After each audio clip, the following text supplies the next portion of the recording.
गिलहरी की शादी। एक जंगल में साध नामक मुनि रहते थे। उन्होंने तप करके बहुत सी विद्या हासिल की। एक दिन ध्यान लगाने के बाद जब उनकी आंखें खुली तो उनके हाथ में आसमान से एक गिलहरी आ गिरी। वह गिलहरी खून से लथपथ थी क्योंकि वो चील के पंजों से छूटकर मुनि के हाथ में आ गिरी थी। गिलहरी मौत के डर से काँप रही थी।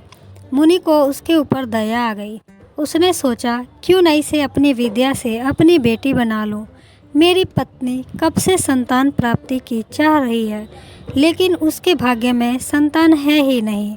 यह बात बताकर उसे दुखी करने की जगह कुछ साल इसी गिलहरी को बेटी बनाकर उसे सौंप देता हूँ। इतना सोचते ही मुनि ने एक मंत्र पढ़कर गिलहरी को एक छोटी सी बच्ची बना दिया। वो उस गिलहरी को बच्ची बनाने के बाद गोद में उठाकर अपनी पत्नी के पास लेकर आए। उन्होंने कहा, लो अब इसे अपनी बेटी मानकर ही पालना। सोच लो, भगवान ने तुम्हारी सुन ली है। मुनि की पत्नी छोटी बच्ची देखकर खुश हो गई। अब गिलहरी से बच्ची बनी लड़की मुनि के घर में बड़े लाड प्यार से पलने लगी।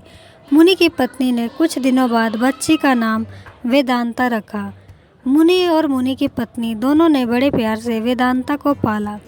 मुनि को बहुत खुशी थी कि उसकी पत्नी को अपनी ममता लुटाने के लिए एक बेटी मिल गई। कुछ समय बाद उसकी परवरिश में मुनि भूल ही गए कि वो एक गिलहरी है। वेदांता को मुनि ने अच्छी पढ़ाई लिखाई करवाई। देखते ही देखते वेदांता 16 साल की हो गई। अब मुनि की पत्नी को अपनी सुंदर बेटी की शादी करवाने की चिंता होने लगी। उन्होंने यह बात मुनि से की। अपनी बेटी की तरफ देखते हुए मुनि को भी लगा कि अब इसका विवाह हो जाना चाहिए। मुनि ने अपनी पत्नी से कहा कि तुम चिंता मत करो, मैं इसके लिए योग्य वर ढूंढ लूँगा। मुनि को लगा कि मेरी बेटी बहुत सुंदर है और उसकी शिक्षा दीक्षा भी अच्छी हुई है। इसलिए उन्होंने अपनी सिद्धि से सूर्यदेव को पुकारा। सूर्यदेव ने मुनि को प्रणाम करके बुलाने की वजह पूछी। तब मुनि ने कहा, मेरी बेटी विवाह के योग्य हो गई है। मैं चाहता हूँ कि आप इसके पति बने। सूर्यदेव ने कहा, आप एक बार अपनी पुत्री से पूछ लीजिए, अगर उसे मंजूर है तो मेरी तरफ से भी हाँ है।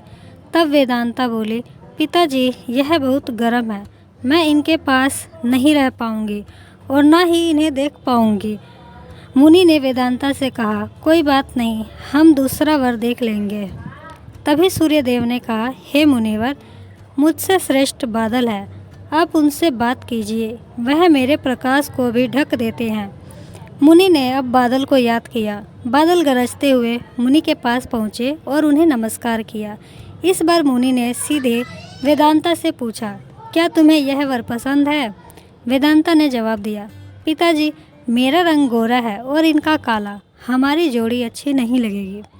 तब बादल ने मुनि से कहा, आप पवन देव को बुलाइए, वे मुझसे श्रेष्ठ हैं, उनमें मुझे उड़ाकर इधर से उधर ले जाने की ताकत है। अब मुनि ने पवन देव का स्मरण किया। पवन देव के आते ही मुनि ने अपनी बेटी से पूछा, क्या आपको यह वर पसंद है? वेदांता बोली, पिताजी यह तो एक जगह ठहरते ही नहीं है, मैं इनके साथ घर कैसे बसा पाऊंगी। इस बार मुनि ने पवन देव से पूछा, अपनी पुत्री के लिए वर की तलाश है, आप बताइए कि आपसे श्रेष्ठ कौन है? पवन देव ने जवाब दिया, मुनिवर आप पर्वत को बुला सकते हैं, वह मेरा रास्ता रोक देते हैं, वह मुझसे श्रेष्ठ है। तुरंत मुनि ने पर्वत को पुकारा। पर्वत को देखते ही वेदांता बोली, यह तो पत्थर है, इनका दिल भी पत्थर का ही होगा, इनसे विवाह कैसे हो पाएगा पिताजी? मुनि ने हाथ जोड़कर पर्वत देव से पूछा, आपसे श्रेष्ठ कौन है पर्वतराज? पर्वतराज ने जवाब दिया, हे मुनि, चूहा मुझ में छेद कर देता है, इस आधार से वह मुझसे श्रेष्ठ है। इतना कहते ही पर्वत देव के कान से चूहा नीचे कूदा। वेदांता ने जैसे ही चूहे को देखा, वह खुशी के मारे उछल पड़ी। उसने कहा, पिताजी यही मेरा वर बनेगा, मुझे यह पसंद है, इनकी पूँछ कान सब कुछ कितना प्यारा है। मुनि ने सोचा, मैंने एक गिलहरी को मंत्र विद्या से इंसान तो बना दिया, लेकिन इसका दिल अभी भी गिलहरी वाला ही है। मुनि ने तुरंत वेदांता को गिलहरी बनाया और उसका विवाह चूहे से करवा दिया। विवाह के बाद दोनों खुशी खुशी रहने लगे। कहानी से सीख, इंसान चाहे बाहर से कितना भी बदल जाए लेकिन उसका दिल वैसा ही रहता है।